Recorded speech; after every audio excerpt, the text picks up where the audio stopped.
All moments of time are equally real. It is late December, and the snow from 4 days ago has nearly disappeared. It is balled up in useless piles on the garden furniture and melting from the roof, and 3 times a day a sheet of hard snow separates from the roof and explodes in the patio. Around our apartment door, the ice is a thin and crackling cover no one can cross, and from the roof drips needles of freezing water, warningly striking the front and back metal awnings with a deep, methodical plonk sound. Yesterday I got a spark of energy and escaped. I drove 2 minutes to a shop in a well-known coffee franchise, sat down in an armchair the color of a vanilla bean, and pretended to read Walker Percy's The Moviegoer. It was the first time I had been inside the store, and there were 9 or 10 customers inside, including 3 in line for the counter. The few people entering the store and joining the line, surrounded by holiday music and red and gold packaging, and wearing boots and scarves, seemed festive, like people on their way to a party, and everyone in the shop, dark in the late afternoon with the shades pulled down, seemed to be looking forward to a vacation. College students and children wormed in among the businessmen and older adults, and people in 2s and 3s talked unseriously. The occupied customers were easy to study, and I examined a solitary woman in glasses at an empty 4-seat table tending a stack of paper with mysterious symbols. Beside her, opposite the stack, a fire-colored betta fish patrolled a small plastic tank. With 12 bodies in the room, and 1 fish, the air was as thick as a mattress. Strangers getting up to leave made eye contact and passed by, and new and interesting people entered and sat down, adding their thoughts to the cloud of minds in the narrow, L-shaped space around the counter. A few feet away, on the end of the banquette, a man had crossed his legs as he read, and the throbbing of the vein in his loose leg, I noticed, caused his whole foot to bob almost imperceptibly. Inside the armchair, I began to reconstruct the last 4 years. When I was 19, I had accepted the disease because I assumed I could beat it or keep living. I was not expecting to get worse, and now I am 2 years and 3 months away from 30, and sicker than I was then. I can beat it, and I will beat it, but by this spring I will have spent the last 4 years lying down. Before things got worse, I was living in Memphis, Tennessee, where I finished college and made friends. Now my mother and I are 5,000 feet up in the desert foothills of Albuquerque, New Mexico. Every 2 weeks I go out, to the doctor's or the grocery store, but the constant flu-like pressure pushes the body down, and sitting and standing are difficult. If I met you one afternoon, and you took me to the park, I would lie down in it. I am propped up in my mother's bed now, in a box of 4 white walls with a white ceiling. For 2 hours, 3 times a week I sit up and attempt to write. The rest of the day I am a sheet of ice frozen to the computer screen, locked in on a cloud of neon images, zooming in on other parts of the planet, and landing in strange countries and crowded cities and trying on other lives. Here I am over farmland. I am beside a mountaintop. I am in a stream eating a hot dog. I dangle osprey-like over political figures, distant islands, and actresses in cocktail dresses. I am parting the water in a battleship outside John Steinbeck's island of Positano. I am in low tide off the Caribbean islands of St. Kitts and Nevis, or climbing the Griffith Observatory in Los Angeles. But the military ship, the islands, and the city of Los Angeles are only on the inside. Outside, I lie in wait at the apartment until dark to hear my mother return from work, and by the time she comes in I am too sick to hold a conversation. Inside the coffee shop, surrounded by people, I felt suddenly euphoric, and at the same time I had a vision. I realized that more than 8 years of illness had passed, and that 4 of them had been empty. I could not remember the last time I had been in a coffee shop. Instead of being 24, 25, 26, or 27, I have stretched out on a bed or a couch and imagined that I am traveling the world. The hypothetical or speculative Memphis, the way things could have gone if I had not gotten worse and left the people I know, is crystal clear. Everything I could have done seems knowable and familiar, and lying here, I am shooting a documentary about the speculative past, directing myself into apartment buildings and seating myself at restaurants. I am making travel plans as if my mother's silver Saturn, returning one morning from the dentist, could reach the speed of light. The years peel back, 1 year, 2 years, 5 years, and the car reappears in downtown Memphis, sliding mysteriously out of the ether and inserting itself into a space in the traffic. It is late on a summer night, and I park at the Peabody Hotel and walk through the crowds on Beale Street into the glowing red-curtained rooms of King's Palace Cafe. A band plays deafeningly from the low stage. 2 or 3 storefronts down, at the back of a dim and peeling restaurant the shape of a half-alley, A stooped musician squeals on 5 different harmonicas from a little stand, and at the empty side of one table, a college student in a newsboy cap performs the disappearance of a nickel from one palm. A man reeking of beer staggers up 2nd Street, the Orpheum disgorges a final crowd, and the blue and red signs of Beale flash off and on in the humid dark above the river and the distant, uninhabited, endless rice fields of Arkansas. I keep returning to the idea, the belief of scientists, that no time is completely past. I once heard a physicist say that in spite of our point of view, all of time, all of history and future, exists at once. The way he put it was that all moments of time are equally real, in the way that the plum tree by the window grows out of the ground as much as the invisible, straw-like brown grass down the street.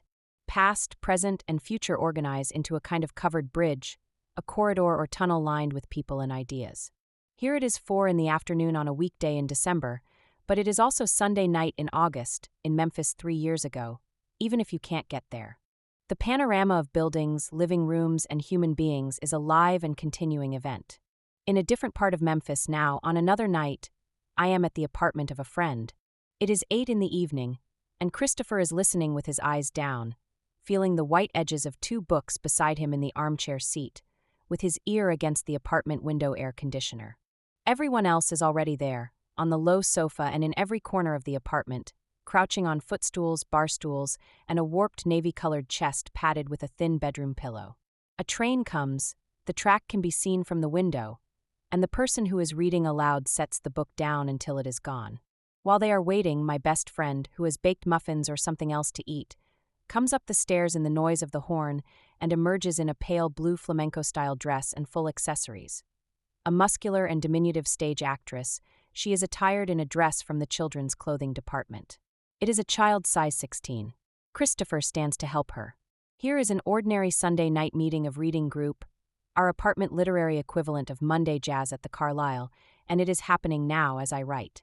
But however exciting this is, you are planted in the present moment, and I am planted in the present moment, and the train passes us. The people and relationships inside the room have changed, and the night in August has disappeared, and the hundreds of days and weeks between then and now might as well be only an idea in the minds of physicists. No one alive now will ever experience the past, and in that sense it is permanently and completely gone. Propped up in my mother's bed, I am alone on an average battleship, scanning some Mediterranean island close enough to swim to, and I am distantly aware that 4 years have ripped between the rails and into the horizon. 2 people have told me, reassuringly, that I may live to be 90 years old, as if I were hoping to extend my general existence. This is an offer of available time. They have located and used hours in a different kind of body and are reporting back to me. The news is not compelling. It does not seem fair to be compensated for all the people and places I left behind, all the people and places I want, for people and places I have never seen, experiences no one has ever had and which, in fact, may be worse. I do not want anyone's time. I am not interested in living to 90. No one has to tack 10 extra years onto my life. It's true that I could have been born as Charles Koch or a clam in a stream, but I do not know what it is like to be either. I want to be the age that I am, the age that I know, and the other ages right before it, and the minute 20 years from now and life after death are sketchy and unimaginable. A few seconds of joy in the hereafter are said to be capable of canceling all our past suffering, but if I am intended to get my minutes back in eternity, well, I am only slightly more interested in the soul's experience of eternal bliss than I am in being young. Because my days are mostly unused, you could argue that I have lived only a little of the last 4 years. Time and three-dimensional space are fused together in the greenhouse of space-time. You can't get one without the other, and so time appears to flow by in the series of objects and people that, existing separately, create space. Each hour slides into view and vanishes, like a lecture in art history. At 12:30 you are in front of lunch, at 6 you check on Charlie Rose, and at 10:15 you are in bed with the radio on. Time expresses itself through tangible matter, and minutes, like objects, can be reached out to in space and grasped. If you are in prison or running from the police or living underground until the war is over, or trapped in a refrigerator, or lost in the woods, if you cannot act or are strapped to a bed, you are losing time. Everything you would otherwise choose is beyond you, like fish in an aquarium, and you watch your marriage and your art exhibition go by. For a long time, I have been on the wrong side of the glass, eating coral, and I am nervous that if I don't escape soon my 20s will run out and be gone. Since Thanksgiving I have been paying even better attention, and have noticed even more hours go by this month, the depressing season of Christmas, when the visible rejoicing makes all the clocks tick louder.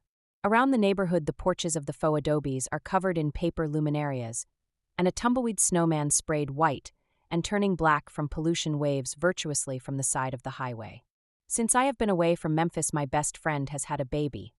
The baby is now almost 3 years old and has the personality of a high school senior. A girl I knew in art school in New England graduated the year before I would have and became a sculptor. This year she finished 3 relief sculptures, Patriotism, Wisdom, and Courage, for the inside of the Boston Senate. The sculptures are as smooth as snow and could pass for the original Art Deco building decorations. In 1 year, she modeled them and sent them out to be cast into plaster. The hours in the life of a free and ordinary person are concrete and touchable. Here it is a Tuesday, but I did not get that from the day itself. I got it from pure deductive reasoning. This year I did not attend Easter or 4th of July. Thanksgiving Day my mother came home from work and stoically cooked 2 turkey breasts.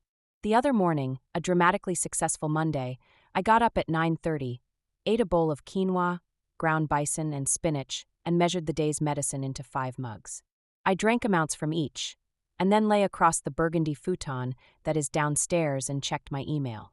A friend had sent an essay by a Pulitzer Prize-awarded author with a title like How to Be a Young Writer or Rules for Writing Young.